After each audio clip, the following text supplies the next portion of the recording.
Foi tão melancólico este final. Enquanto fazia as malas, ele deixou-lhe um excedente, uma casa arrumada e os papéis das partilhas. Depois, chamou-o para um último encontro.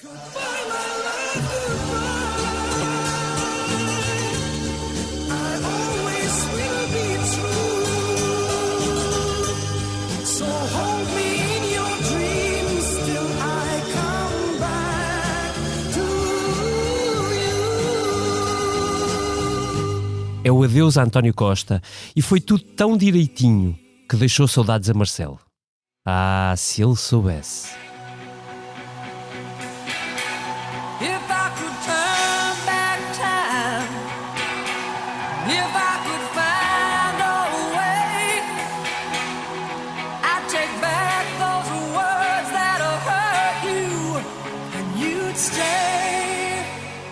É terça-feira e ao tempo em que gravamos esta comissão política, os novos deputados tomam posse e Luís Montenegro prepara-se para entregar a lista dos seus ministros ao Presidente. Na ajuda, está tudo a postos para a passagem de testemunho. E você?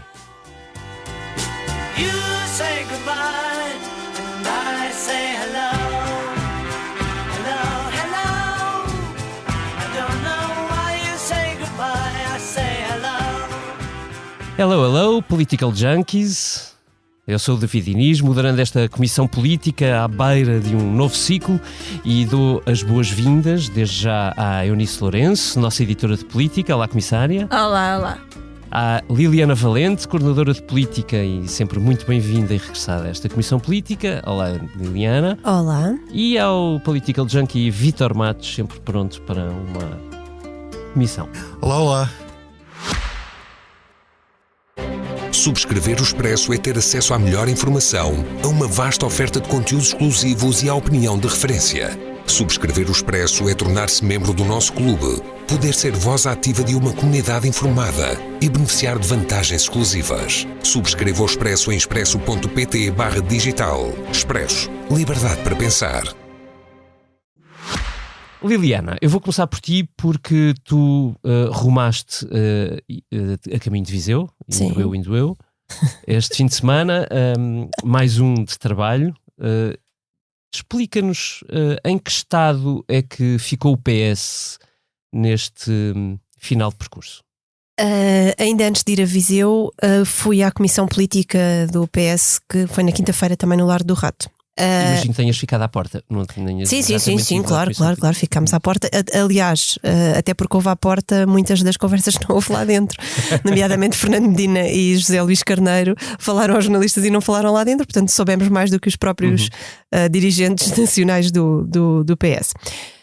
À parte desta brincadeira, que por acaso chateou bastante os socialistas, porque pronto, não ouviram a oposição interna dizer coisas. A oposição interna é o José Luís Carneiro. Então foi o homem que se candidatou contra Pedro Nuno Santos e continua alegremente com os seus 35% de votos e a fazer uso deles, acho eu. Bom, já lá vamos. Tirando esta parte inicial, eu acho que o PS ainda se está a habituar ao seu papel de oposição, está a sarar feridas e está constantemente a tropeçar em coisas que vão acontecendo. A realidade é o que é, portanto a realidade dá sempre. Agora, esses obstáculos ou essas coisas que aparecem no caminho poderiam não ser feitas pelo próprio governo do PS. E obviamente eu aqui estou a falar do excedente, mas também estou a falar das declarações de Fernando Medina à saída da Comissão Política no Largo do Rato, que de algum modo atrapalharam, esbarraram, condicionaram, implodiram, sei lá, vamos escolher um verbo, a estratégia do líder do PS. Espera lá, deixa-me voltar um bocadinho atrás. Certo. Nós ainda tínhamos ficado naquela fase em que eles estavam todos unidos. O Partido Socialista parecia todo unido e descansado, sim. Porque tinha, apesar de tudo, conseguido alguma unidade depois da eleição interna. Pareciam muito desejosos de ir para a oposição. Sim, também, mas tipo, o que é que aconteceu? Mas agora também que ele ia deixar excedente, não é propriamente uma coisa que sim, seja muito mas vamos lá ver a coisa. Como diria Carlos César, uma coisa é um excedente, outra coisa é um excedente em excesso. Histórico. Não, uma coisa é um excedente de Eu que agora ia derrubando. Está a fazer terrorismo com o computador da Eunice Lourenço. Assim como Fernando Medina acabou de fazer à liderança do PS. Mas pronto, como eu dizia, uma coisa é um excedente de 0,8%, que já era, aliás, já era criticado pelo próprio líder do PS antes de o ser, no comentário da SIC, já criticava, que achava que 0,8 era muito. Agora imagine-se o que é mais. Esta comissão política não está a correr nada bem. Imaginem o que é um excedente de 1,2. Como dizia um socialista, isto dava para tanta coisinha. Portanto, porque é que eu digo que implodes barra isto os nossos ouvintes devem estar a pensar se estas pessoas estão todas loucas? É verdade, nós ainda não descansámos depois das eleições, portanto desculpem qualquer coisinha, mas então para explicar melhor isto com fio condutor e rápido. Pedro Nuno Santos, depois das eleições, quando saiu de Belém, veio dizer que lançar o repto para Luís Montenegro aprovar um orçamento retificativo para aumentar professores, polícias, profissionais de saúde e oficiais de justiça, e deixou os militares de fora, mas aí o Vítor Matos já vai dizer isso. Ora, passo seguinte, Fernando Medina, pronto, isto só para dizer aqui os pontos essenciais. Luís Montenegro disse: registrei com muito agrado, e deixou sem resposta. Fernando Medina vem dizer à saída da Comissão Política, e não lá dentro, e isso chateou bastante o PS, que 154 milhões para polícias e 300 milhões para professores era perfeitamente acomodável sem retificativo. Portanto, bum! Então se não é preciso retificativo, para que um repto? E depois vem sábado e sabe-se que há um excedente maior do que o previsto, e obviamente, havendo um excedente maior do que o previsto, há uma folga maior do que o prevista, portanto se calhar dá para mais coisas, se calhar não é preciso retificativo, e portanto Pedro Nuno Santos teve de afinar a estratégia, tendo em conta as novas realidades. E pelo meio disto tudo, Eunice Lourenço, ainda há um outro socialista, chamemos-lhe assim, que é Mário Centeno, que nos veio dizer gentilmente que, atenção, que esta coisa das contas públicas, nestas medidas têm todas efeito permanente, e depois há umas regras europeias novas que é capaz de ser bom não. Convém não esquecer certas circunstâncias. O senhor Governador do Banco de Portugal está cá também para fazer avisos, e vai estar cá para os fazer pelo menos mais um ano e picos. Portanto, tal como já fazia o governo PS, aliás, verdade seja dita. Era ele o grilo falante das contas certas. O IVA zero que eu digo. Mário Centeno veio fazer novos avisos, veio dizer que isto dos excedentes, não se pode bem falar em excedentes quando há dívidas para pagar, e portanto que o melhor é ter cautelas. O excedente também está a incomodar o próprio PSD. Nós publicámos esta que mal que é ter dinheiro. um texto do João Diogo que junta algumas reações sociais democratas ao excedente, porque dentro do PSD está a ser encarado como uma forma de pressão sobre o novo governo, ou seja, é o governo cessante a dizer ao novo governo: vejam, nós deixamos-vos tanto dinheiro, agora têm de fazer muita coisa, têm de dar muito a quem anda a pedir. E portanto isto já está a incomodar. Que chato. Que chato. Sei lá, Paulo Rangel diz que condenou o que ele chamou de foguetório do governo sobre o excedente. Miguel propaganda de um dossiê de transição. Portanto, já este incómodo que se vai notando de o excedente é uma coisa boa, mas pode ser mau para nós, porque nos obriga a mostrar trabalho rapidamente. Portanto, o excedente parece a dar boas notícias. Não consigo. Há uma boa notícia que incomoda toda a gente. Chegados aqui, deixa-me lá perguntar, e já mesmo muito a sério. Agora deram-me um nó à cabeça. Nós, António Costa está de saída. Afinal, o legado dele se paira como um fantasma mau ou como uma sombra de pressão, porque afinal havia muita coisa bem feita. Depende do que pensar sobre fantasmas. Há um novo Ghostbusters nos cinemas, não sei se sabem. Ainda não consigo ver. E é o fantasminha brincalhão. O último fantasma do PS que deixou contas públicas em debate no fim de uma legislatura não deixou boa memória, não é? O quê? Quem seria? Quem foi o último primeiro-ministro do PS? Ai, desculpa. Que se falava das contas públicas? Quem será? Será? Quer dizer, a questão aqui é que este excedente todo era suposto ser o governo a usar e, portanto, se eles soubessem, adivinhassem. Mas foi António Costa. Não, eles sabiam e adivinhavam. Tanto que não te esqueças que Fernando Medina fez uma operação especial agressiva para a redução da dívida para. Eles não sabiam nem adivinhavam que este excedente era para gastar para o PSD gastar. Ok? Mas, desculpem, só a pergunta, mas o excedente é para gastar?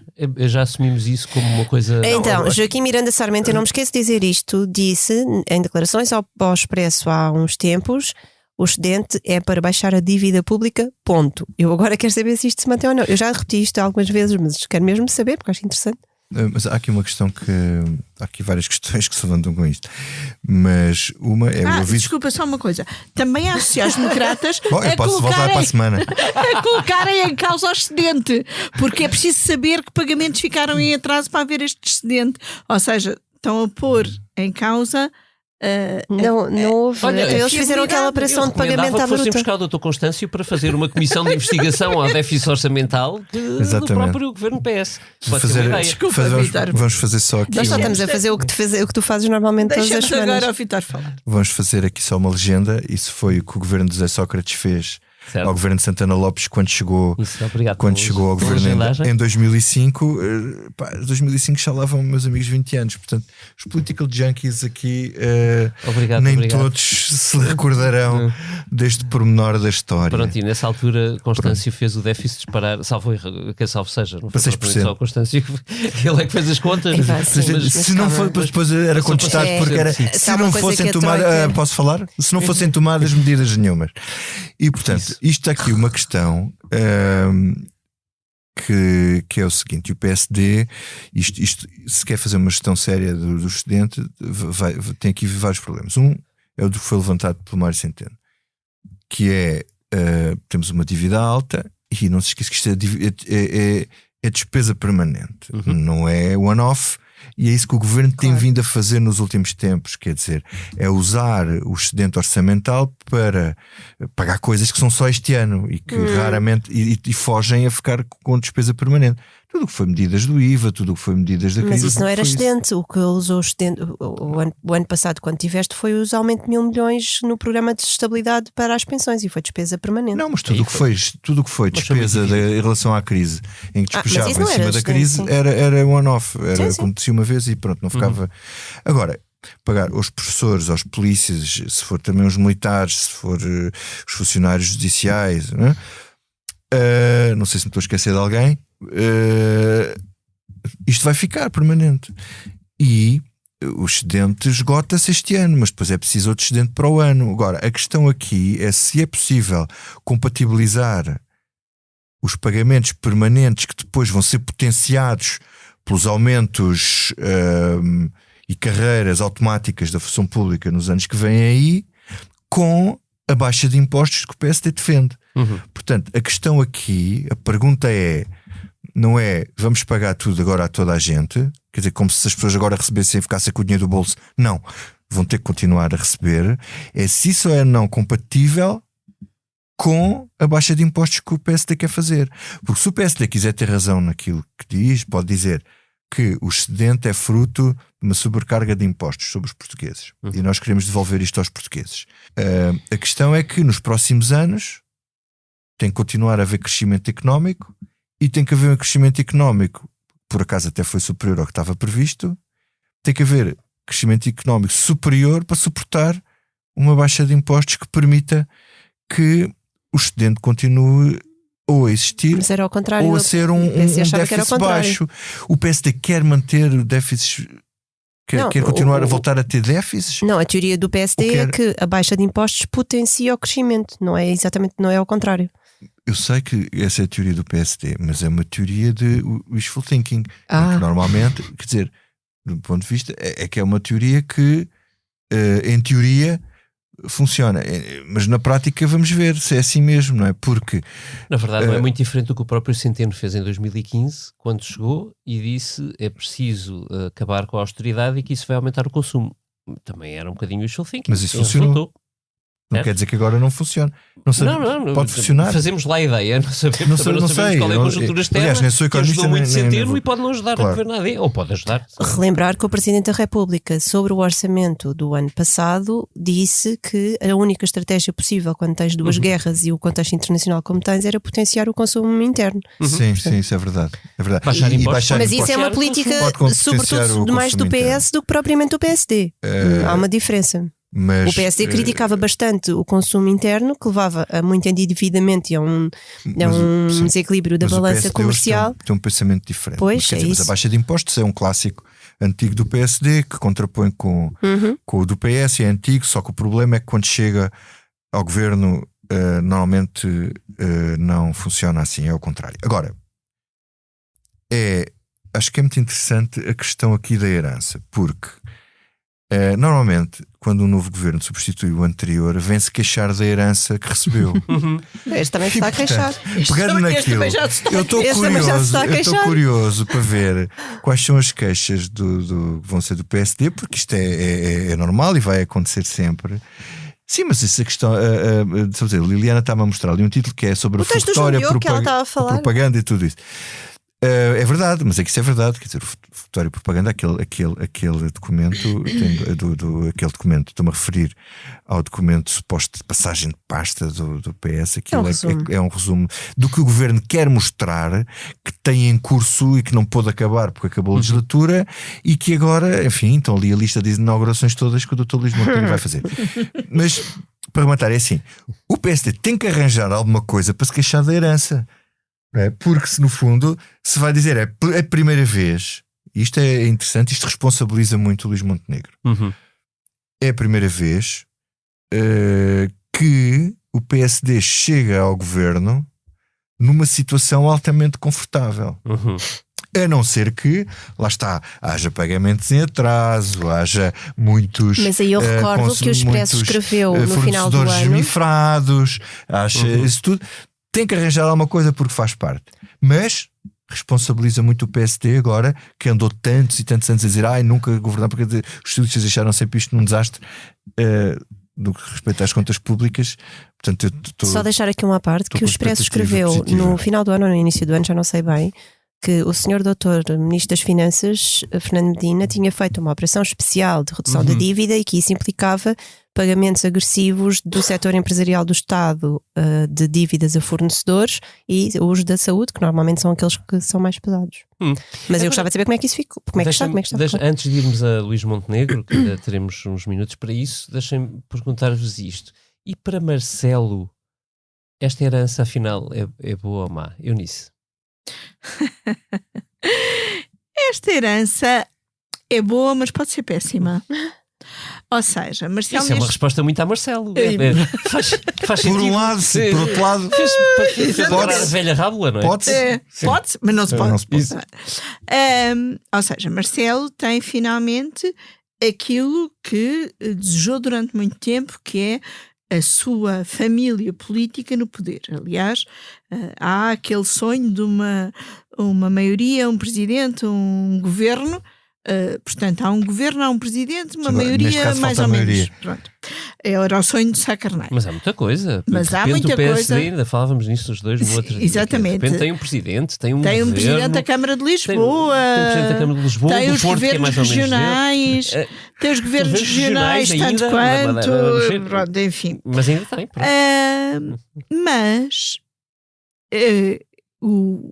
a maneira como Marcelo ficará para a história, que é uma coisa que o preocupa notoriamente, vai depender muito, se calhar até demasiado, de como correr este governo. E o presidente já tem menos de 2 anos de mandato. O sonho dele, como também já escreveu a Ângela, seria deixar que este governo durasse até às presidenciais de 2026. Agora, imaginemos o cenário completamente péssimo para o Marcelo da história. Quer ter de dissolver outra vez? Ter de dissolver, ou pior ainda, ter um governo de gestão num momento em que ele já não pode dissolver, com um quadro político a influenciar provavelmente de forma decisiva, as presidenciais de 2026 e com ele sem poder fazer nada. A não ser falar, e como sabemos, a voz do presidente diminuiu de valor ao longo destes 8 anos. Portanto, neste momento, Marcelo tem uma herança aparentemente boa, que é a sua família política a governar, e ele Com contas públicas estáveis, que é uma coisa contas rara. públicas estáveis, um cenário que ainda como ele ontem salientou, há estabilidade, há instabilidade no mundo e na Europa, mas E nós Portugal conseguiu ter estabilidade, portanto ele até contribuiu imenso para essa estabilidade. Eu olhei para o Costa Tem nessa dias. altura e confesso que eu acho que o Costa manteve uma poker face naquela conferência de imprensa que foi incrível. Mas quando ele diz isso da estabilidade, eu penso, eu vou ver ali um jogar, não vou.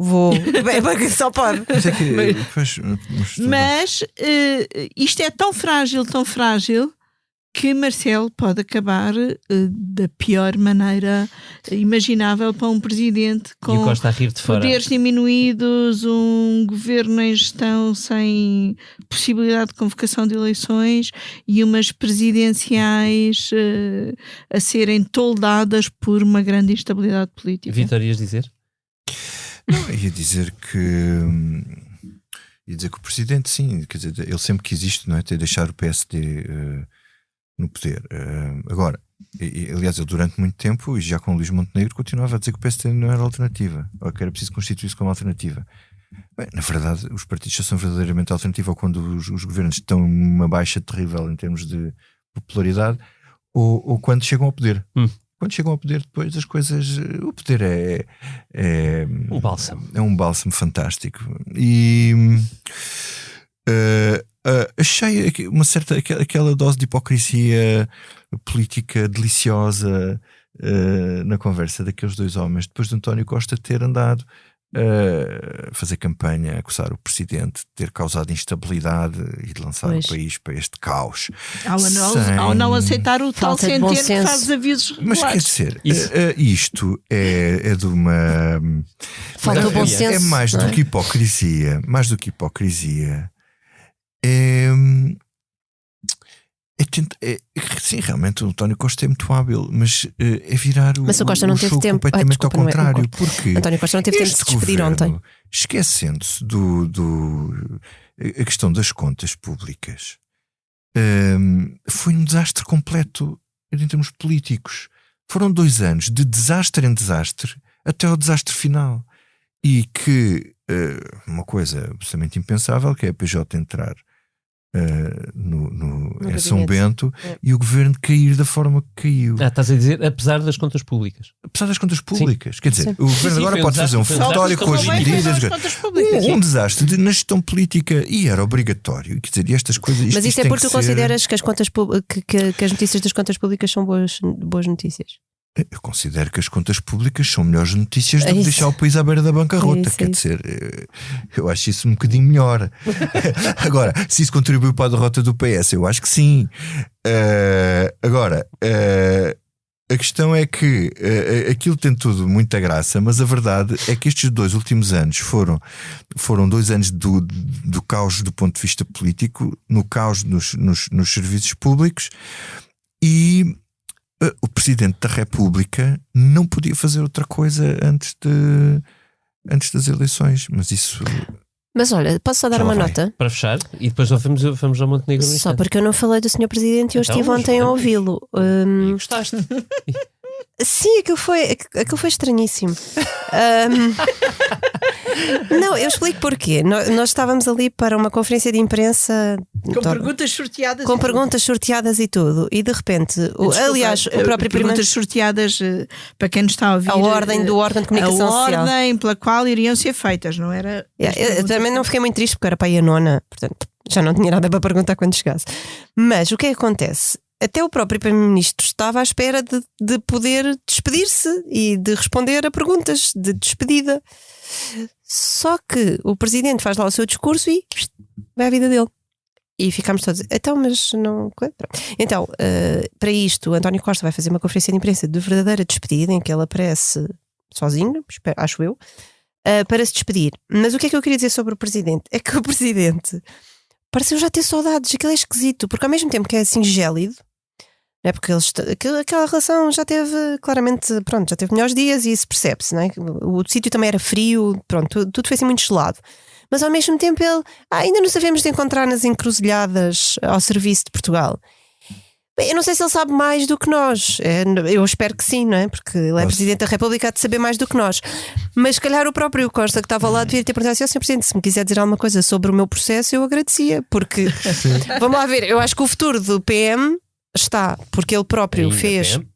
ainda PM, está muito dependente daquilo que for o processo que corre no Supremo, que pode ir para o TCAP. Não sabemos muito bem, porque a senhora Procuradora disse uma coisa, mas depois pode não ser. Bem, enfim. Portanto, se para o Presidente dizer isto, parece que ainda tem esperança que ele vá ser alguma coisa. Portanto, se calhar, será que ele já sabe alguma coisa sobre o processo? Eu acho que há Pode aí ser, nessa Europa, tal. até pode ser a transição de pastas da Presidência da República. Exatamente. Pois, Também mas- pode ser. Pode ser isso. Mas eu acho Olha que o não, olha que Vítor, não, o Costa Vítor disse que é não que quer é isso. o grande especialista Marcelogo? na cabeça de Marcelo. Mas eu acho que o Presidente é um homem de hábitos. Que come sandes de queijo sempre ao almoço, que bebe sempre Com small small. de ananás, aquelas coisas. E está muito habituado a este Primeiro-Ministro, apesar de tudo o que aconteceu nos últimos 2 anos. E, portanto, eu acho que há ali em Marcelo aquela coisa que às vezes muito nós temos, quando temos de mudar alguma coisa na nossa vida. Ele, ao contrário dos portugueses, Que é- não quer mudança, queres Há ver? alguma resistência à mudança de eu estou acostumada a este, agora tenho de me Não, acostumar mas eu a acho que há outro. uma certa como é que se diz? Magnanimidade, de certa forma, pronto, este vai-se embora, este Eu já, vou ser magnânimo este já agora. corri com ele, já agora é pá. Eu por acaso acho que não, acho que ele estava estava a farto ser do boazinha, Costa. Não, afinal. acho que ele estava farto do Costa. Acho que ele achou desde a questão Parecia ser Galamba-Então, mútuo. desde a questão Galamba-Então, Sim, acho que aquilo acabou, ajudou. porque quer dizer. E acho que ele quis ser magnânimo e dizer: não, isto pronto, a gente um dia ainda vai, porque realmente é verdade que António Costa na Europa tem, só dependendo, só não é um só, mas pronto, dependendo do caso judicial, ele, enfim, seria o favorito para presidente do Conselho.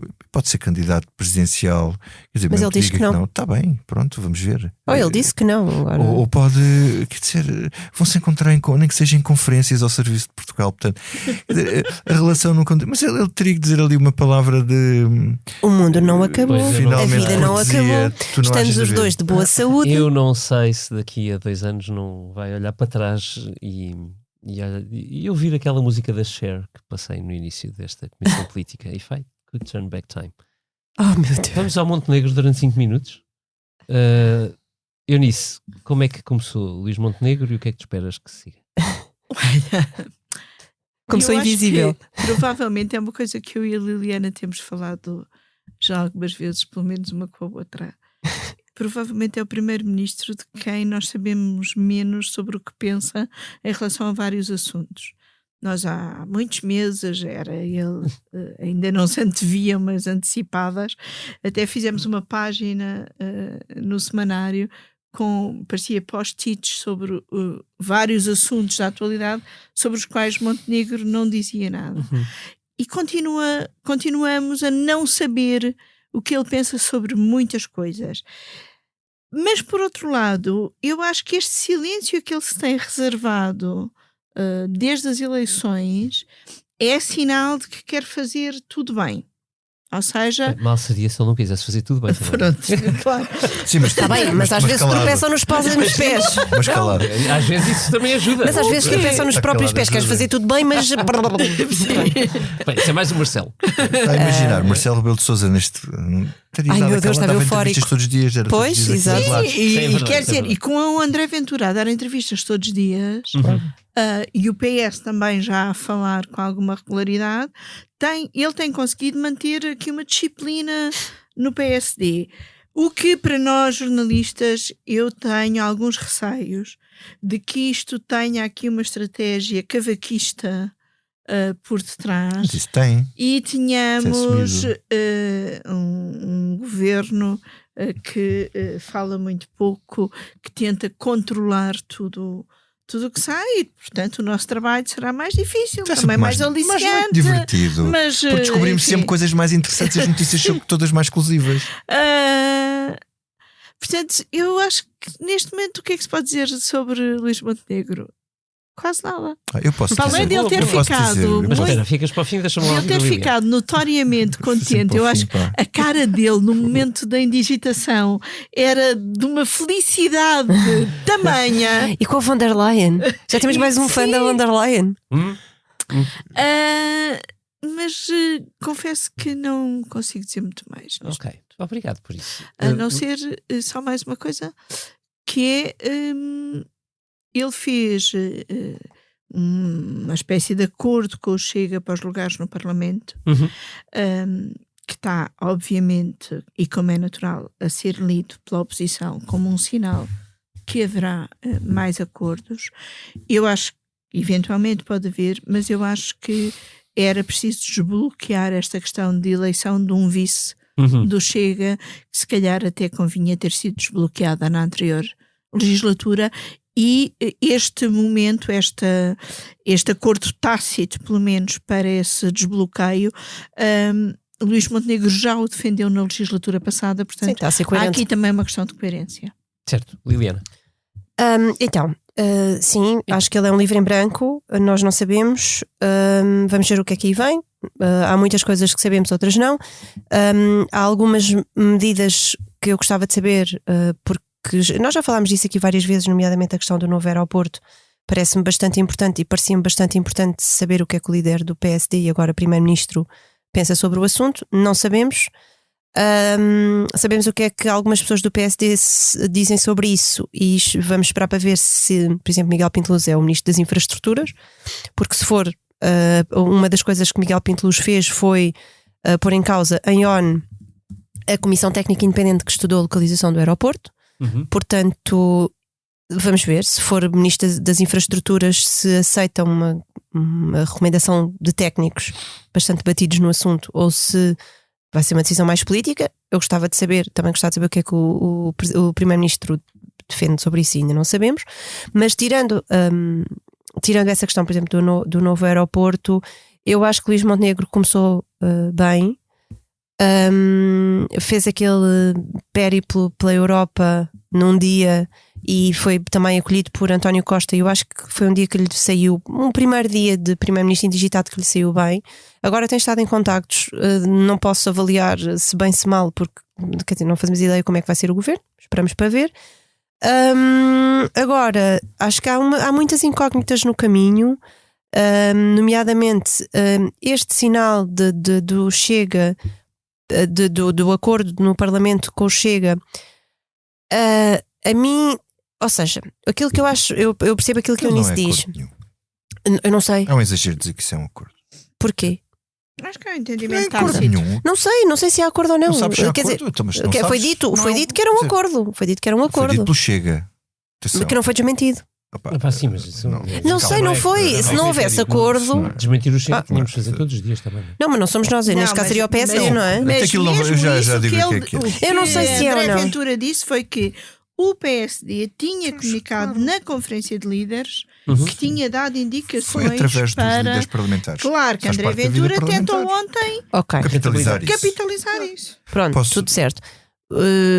Acho que isso vai ser muito aproveitado pela oposição.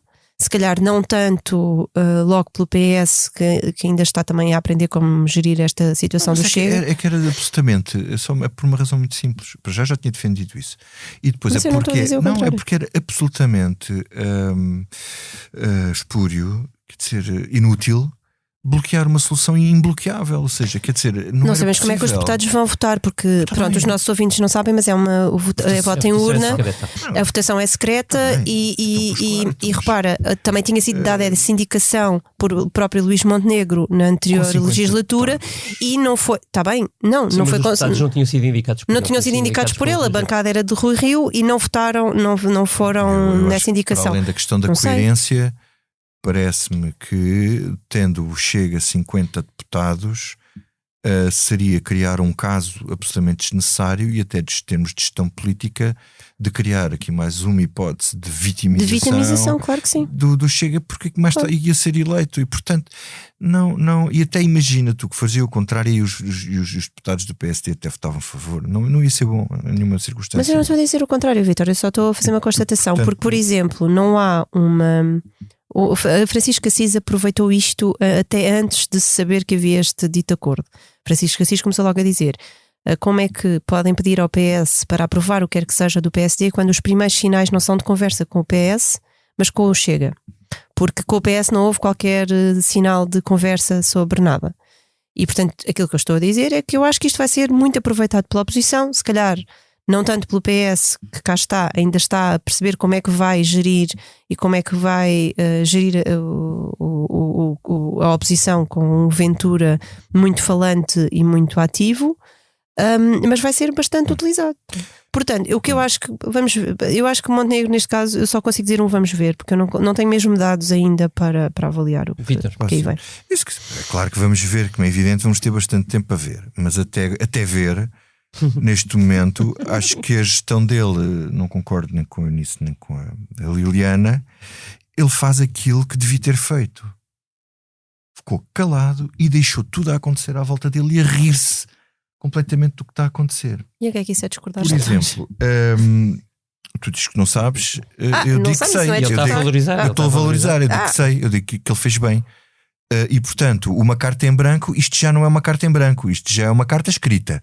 Que é um tipo de gestão que ele está a fazer e é um tipo de gestão inteligente, que é, tu repara, tu começaste com a ideia de que ele ia apresentar um retificativo, depois passou-se para a ideia que se calhar já não apresentava retificativo porque dava margem para entrar, depois veio o Pedro Nuno Santos a dizer que lhe tudo a tentar condicional, o Ventura a dar entrevistas todos os dias a forçar um acordo de governo a dizer que derruba, nada, e bem o Pedro Nuno Santos a dizer que lhe aprovava o retificativo se metesse lá os professores e os polícias, e ele diz que registra com satisfação a disponibilidade. Muito bem, então registra com satisfação, mas não deu bola. Sim, não disse o que é que ia fazer. Claro, e depois isto já vai noutra ronda que me parece, e então acho que isto então ainda é ele a rir-se mais, ou seja, que é a estratégia toda sem ele, cá fora sem ele dizer nada, todas as possibilidades de estratégia, que é então e se ele apresentar estas medidas no orçamento em outubro e amarrar os partidos a uma coisa destas e disse então agora as medidas estão aqui, chumbem lá o orçamento. E o Ventura hoje já veio dizer bom, isso colocava aqui o Chega numa posição complicada. E no caso do PS dizia, bom, não, mas nós não é por causa disso que depois teríamos que ser obrigados a aprovar um orçamento.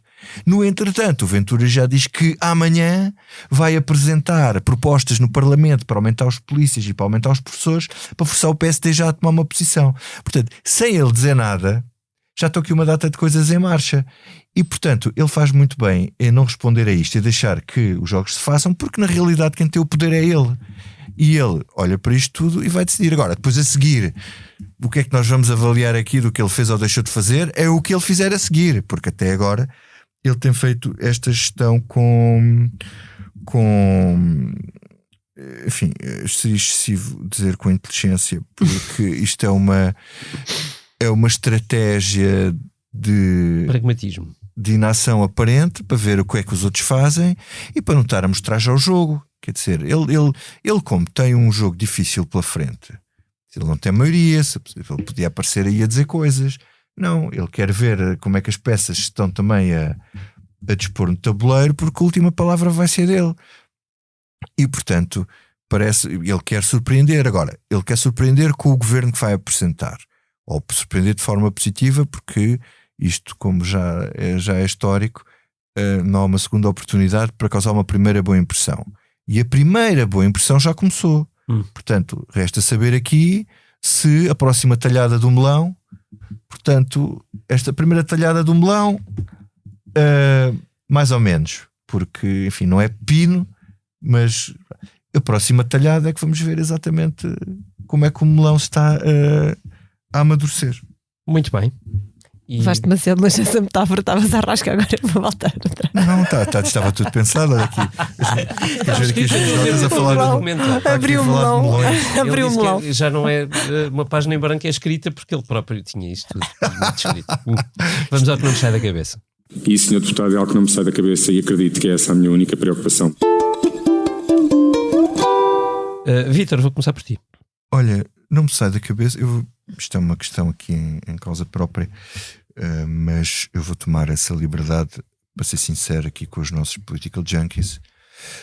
Não me sai da cabeça um artigo que escreveu o deputado do Chega, eleito por Círculo de Leiria, hoje, a partir de hoje, deputado da Nação, eleito pela segunda vez, chamado Gabriel Mitar Ribeiro, que já foi professor universitário, e que escreveu um artigo no Observador que eu recomendo, cuja leitura eu recomendo vivamente a toda a gente, e que se chama Na Cabeça de Ventura, ou o Tratado sobre o Aparelho Repressivo do Regime. E este artigo é uma diatribe completa contra mim, contra o livro que eu escrevi Na Cabeça de Ventura, onde me coletiviza também como Vítor Matos e Associados, como figura coletiva dos jornalistas que fazem jornalismo. E, portanto, muito resumidamente, porque eu não quero estar aqui a ser excessivo nisto, porque eu espero escrever uma resposta a este artigo, só para dizer que ele diz que eu sou uma infecção psíquica, que sou um polícia mental que causa dano à saúde mental coletiva, que a comunicação social, isto é citar um livro recente dele, é o tumor maligno da democracia, que, no caso do meu trabalho, isto é de alguém que sofre de uma patologia mental, guerra psicológica de tradição soviética, Que horror. e enfim, e sou herdeiro dos assassinos como Lenin, Mao Tse-tung, Kim Il-sung e Stalin. Bom, eu a primeira vez que li este artigo, a primeira vez que olhei para isto, ri-me e achei graça e lá está esta loucura absoluta, que isto realmente Depois caí a mim e pensei, calma, isto é preciso levar a sério. É preciso levar isto a sério, porque este senhor é deputado da Nação, foi eleito 2 vezes, é deputado e está sentado no hemiciclo, ninguém apareceu a dizer que isto, desautorizá-lo e dizer que o partido não pensa isto e que não é admissível deputados do partido Chega dizerem isto de jornalistas, de pessoas, enfim, ele não me conhece de lado nenhum, portanto não sabe se eu alguma vez fui comunista ou não, ou stalinista, ou simpatizante com estes assassinos. Conhecesse? Com a questão dos assassinos, eles são assassinos, eu concordo. Mas isto é só para dizer o seguinte, que quem for ligeiramente moderado neste quadro, e atenção, a questão é séria para levar a sério, porquê? Porque estes senhores vão estar no governo em breve. Mais tarde ou mais cedo vão estar no governo. E, portanto, isto é para levar muito a sério. Porque a estratégia aqui é: quem não é de extrema-direita é de extrema-esquerda, quem não é amigo ou complacente é inimigo, quem pensa é culpado, é proibido pensar, e pior do que isso, e é grave, e isto é comum às ditaduras totalitárias, aliás ele acusa-me de pensamento totalitário, quando ele não desmente nenhum dos factos que eu apresento no livro, diga-se. Isto é próprio... coisas factualmente erradas, como tu não ouviste o Ventura e não dás a versão dele, o que é factualmente mentira. Aliás, o André Ventura, enfim, mas já só para rematar, acusar aquilo que eles consideram adversários, portanto eu sou jornalista e fiz um trabalho jornalístico, aquilo que eles consideram adversários de doentes mentais é próprio dos regimes totalitários e foi usado nos regimes totalitários. Portanto, eu só espero que o Chega tenha boas instalações para a recuperação de doentes psíquicos, como é o meu caso, quando chegar ao poder. E, só para acabar, André Ventura deu-me a entrevista para o livro, sabendo que o livro era baseado no podcast, e que pouco ia ser diferente do podcast, e ele sabia disso, e deu-me a entrevista na mesma. E, portanto, André Ventura não pensa isto. E, portanto, eu, dizendo o que tenho a dizer, salvaguardo que, apesar de ser tolerante com esta gente, especialmente dentro do partido, eu sei que ele não pensa isto. Agora, se ele um dia vai dizer ou não, é lá com ele. Muito bem. Sigo eu só na mesma linha para dizer que foi com um sentimento estranho que entrei num concerto do Sérgio Godinho na semana passada, de quinta-feira passada, de celebração dos 50 anos de Abril. Estranha, não porque pelo Sérgio, há muito ouço o Sérgio Godinho e adoro ouvi-lo. Sobretudo adoro as letras, adoro a força das músicas, mas o sentimento estranho de 50 anos depois estarmos a cantar músicas do Sérgio que vêm de antes da Revolução, e sentirmos que elas voltaram a fazer um absurdo sentido. Que força é essa, Sérgio? Ou se quiserem, pela voz da Garota Não, que é a sua mais extraordinária herdeira, se a liberdade é a chamada, nunca mudemos de assunto. Liliana, agora é tu. Desculpem, acho que o que não me sai da cabeça vai ser demasiado deprimente. Esperemos que a Eunice nos salve. Então, o que não me sai da cabeça é um crime hediondo, mas eu não queria falar não queria falar exclusivamente do crime. Eu não sei se vocês viram, mas salvo erro, foi semana passada, não tenho bem presente. Houve uma mulher que foi brutalmente torturada pelo companheiro, pelo marido. Felizmente não morreu, e felizmente é uma força da natureza, porque ela foi mesmo torturada, não há outro nome para aquilo que ela sofreu, e vive. Ela vai ser sujeita a cirurgias de reconstituição de umas maldades que lhe fizeram, porque pediu o divórcio. E o divórcio, a separação, não sei se eram casados, mas porquê é que eu trago este caso? Porque os direitos das mulheres e a questão do ódio contra as mulheres é um dado que nós temos de ter muito presente nos tempos que aí vêm.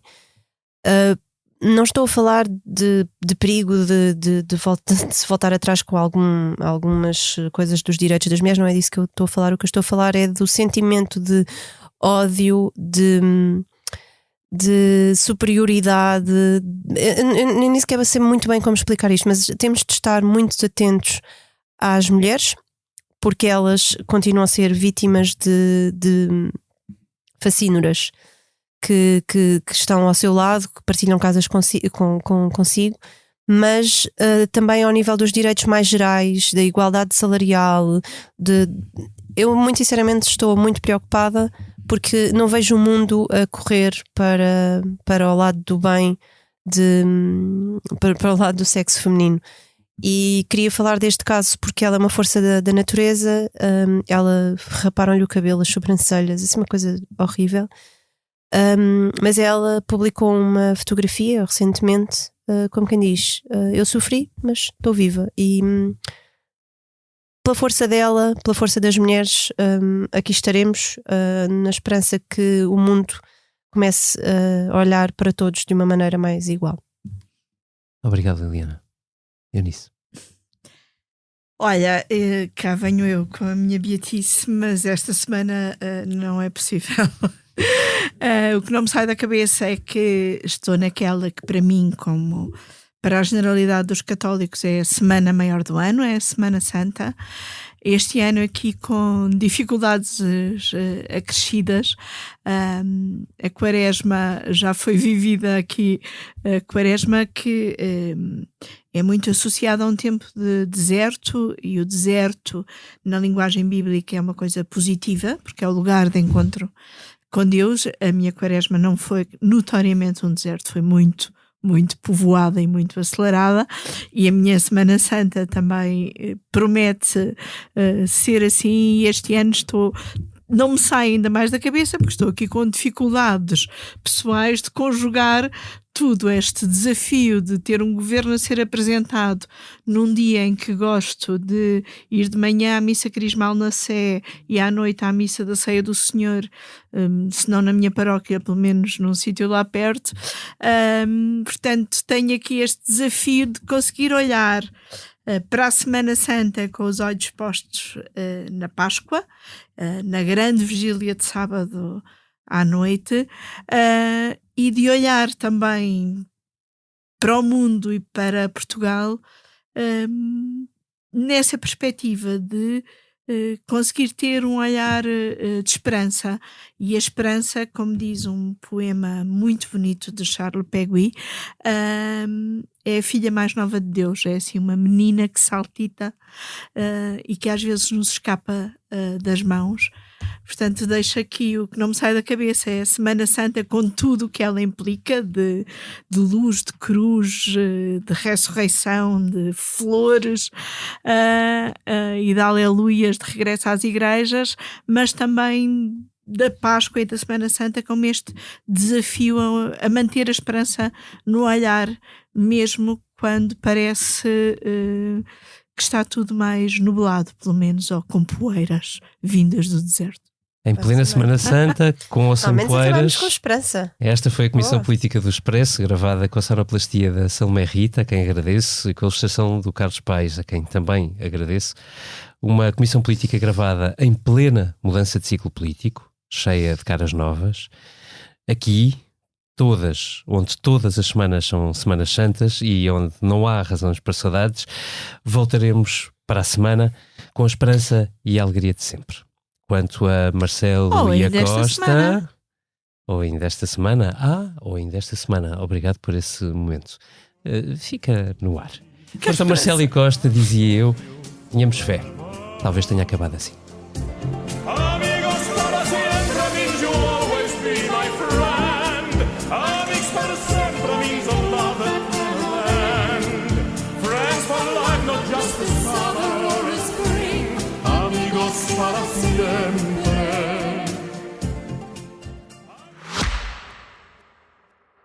Subscrever o Expresso é ter acesso à melhor informação, a uma vasta oferta de conteúdos exclusivos e à opinião de referência. Subscrever o Expresso é tornar-se membro do nosso clube, poder ser voz ativa de uma comunidade informada e beneficiar de vantagens exclusivas. Subscreva o Expresso em expresso.pt/digital. Expresso. Liberdade para pensar.